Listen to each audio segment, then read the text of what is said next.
Hello friends, मैं CA मोहित Punnett आप सबका स्वागत करता हूं आपके अपने चैनल टैक्स गपशप में। आज की इस वीडियो में हम डिस्कशन करेंगे एडवाइजरी जो कि इशू करी गई एचएसएन और जीएसटीआर 1 की फाइलिंग के रिगार्डिंग। काफी केसेस में ऐसा देखा गया कि जीएसटीआर 1 फाइलिंग करते टाइम जो है एचएसएन में काफी सारी इश्यूज जो है टैक्स पेयर को आ रहे हैं।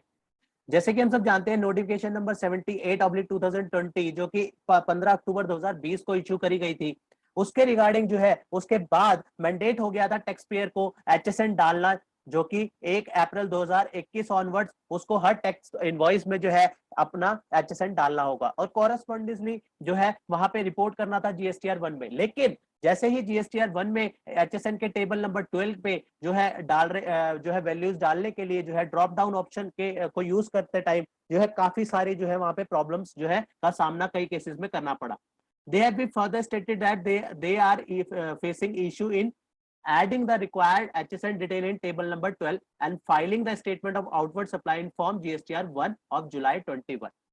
Further, in some cases, some GSN files, the HSN field is coming as blank from the offline tool. तो काफी सारे इस तरीके के जो है कॉन्सिक्वेंसेस फेस आउट करने पड़े एचएसएन के रिगार्डिंग। ये जेएसएन फाइल के अंदर एचएसएन फील्ड बिल्कुल ही ब्लैंक शो हो रही थी और अलग अलग और भी इस तरीके के जो है इंसिडेंसेस देखने को मिले। तो एरर जो आ रहे हैं processed with error, in process, या फिर रिसीव्ड बट पेंडिंग, या फिर इस तरीके का error duplicate invoice number found in the payroll please correct. तो इसके रिगार्डिंग जो है जीएसटी ने अपने ट्यूटोरियल में जो है इसके रिगार्डिंग एडवाइजरी भी इशू करी थी, जो कि एडवाइजरी जो कि इसी के रिगार्डिंग है, जहां पे इनके एफएक्यूज के थ्रू जो है यहाँ पे काफी सारे क्वेश्चंस को जो है सॉल्व आउट जो है सॉल्व किया गया है। काफी सारे इश्यूज और उसका रेजोल्यूशन जो है यहाँ पे प्रोवाइड करा गया। सबसे पहले यहाँ इस में जो है नोटिफिकेशन नंबर 78/2020 जो अभी हमने ऑलरेडी बात करी, जहां पे मैंडेट था कि 5 करोड़ तक के टर्नओवर के केस में 4 डिजिट का एचएसएन और 5 करोड़ से ऊपर के टर्नओवर के केस में 6 डिजिट का एचएसएन जो है मैंडेट था। उसके बाद जो एरर की बात कर रहे थे, चाहे वो एरर हो प्रोसेस्ड विद एरर, या फिर इन प्रोग्रेस, या फिर रिसीव्ड बाय बट पेंडिंग, या फिर duplicate invoice number found in payroll please correct. तो इस तरीके के एरर जो है फेस आउट करने को मिल रहे थे।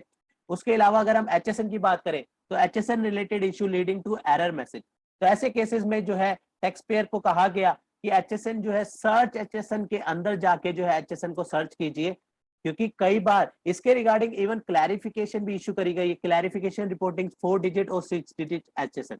और वहां पे ये भी क्लैरिफाई किया गया कि अगर 8 डिजिट एचएसएन है और हमें 6 डिजिट जो है मैंडेट है, तो ऐसा नहीं है कि हम लास्ट के 8 डिजिट एचएसएन के लास्ट के 2 डिजिट को हटा के जो 6 डिजिट बन रही है उसको यूज करें। इसको हम ऑलरेडी जो है प्रीवियस वीडियोस में कवर भी कर चुके हैं, जहां पे एचएसएन के रिगार्डिंग जो क्वेरीज के बारे में हमने डिस्कशन करी है कि कई केसेस में जो है एचएसएन को हम इस तरीके से अगर जो है चूज कर रहे हैं कि हमने 6 डिजिट एचएसएन को लेना है और हमारे पास 8 डिजिट अवेलेबल है, तो हम लास्ट के 2 डिजिट हटा रहे हैं, तो वो उस तरीके से जो है एचएसएन लेना टोटली गलत है। यही यहाँ पे पॉइंट नंबर बी में बताया गया है। On the examination HSN code reported are as missing, it has been observed that few tax payers are trying to report truncated first 6 digit out of the 8 digit. 8 digit में से जो है 6 digit को जो है वो ले रहे हैं और बाकी के जो 2 डिजिट है उसको हटा दे रहे हैं। तो ये टोटली गलत है, इसको भी मद्देनजर रखना है, इसको भी हमने देखना है कि हमारा एचएसएन जो है ठीक सेलेक्ट हो। उसके अलावा जो एरर मैसेज आ रहा है processed with error, in progress या रिसीव्ड बट पेंडिंग, तो ऐसे केसेस में जो है ज्यादातर ऐसे जो प्रॉब्लम आ रहे हैं वो ऑफलाइन टूल की वजह से आ रहे हैं कि जो ऑफलाइन टूल यूज हो रहा है वो हमें लेटेस्ट वाला टूल यूज करना है, जो है वर्जन 3.0.4, इस वर्जन को यूज कीजिए ताकि जो है इस तरीके का जो एरर आ रहा है वो ना आए। तो इसका रेजोल्यूशन इस तरीके के अगर आपको भी जो है प्रॉब्लम क्रिएट हुई है जीएसटीआर 1 फाइलिंग करते हुए, इस तरीके का एरर आ रहा है, तो आप जो है अपनी ऑफलाइन यूटिलिटी को जो है अपडेट कीजिए, वर्जन 3.0.4 को जो है यूज कीजिए, तो जाके आपका एरर यहाँ पे रिमूव हो सकता है।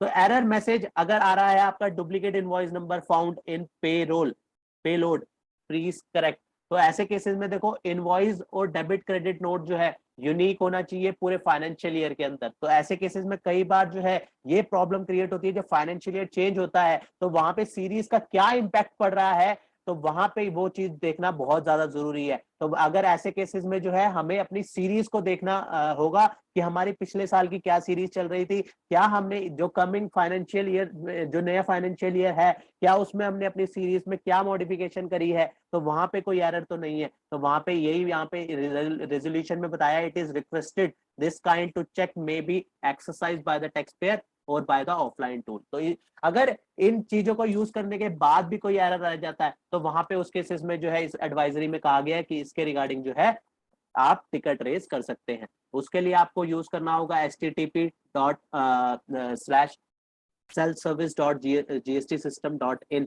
इसमें जाके जो है आप अपनी क्वेरी को रेज कर सकते हैं। अदरवाइज आपके जो ऊपर जो क्वेरीज थी उसके लिए जो है रेजोल्यूशन जो है जीएसटी एडवाइजरी ने इस तरीके से दे दिया है। अगर एचएसएन से रिगार्डिंग है तो वहां पे काफी हद तक जो है यहाँ से रेजोल्यूशन मिल जाएगा। अगर फिर भी जो है प्रॉब्लम रहती है तो उस केस में जो है हम जो है वहां पे जो है नीचे हमने लास्ट में जो देखा वहां पे हम उस यूआरएल पे जाके जो है अपनी जो है टिकट रेस कर सकते हैं। तो आज की इस डिस्कशन को यहीं पे क्लोज करते हैं, मिलते हैं फिर नेक्स्ट वीडियो में नेक्स्ट टॉपिक के साथ। टिल देन बाय बाय, जय हिंद जय भारत।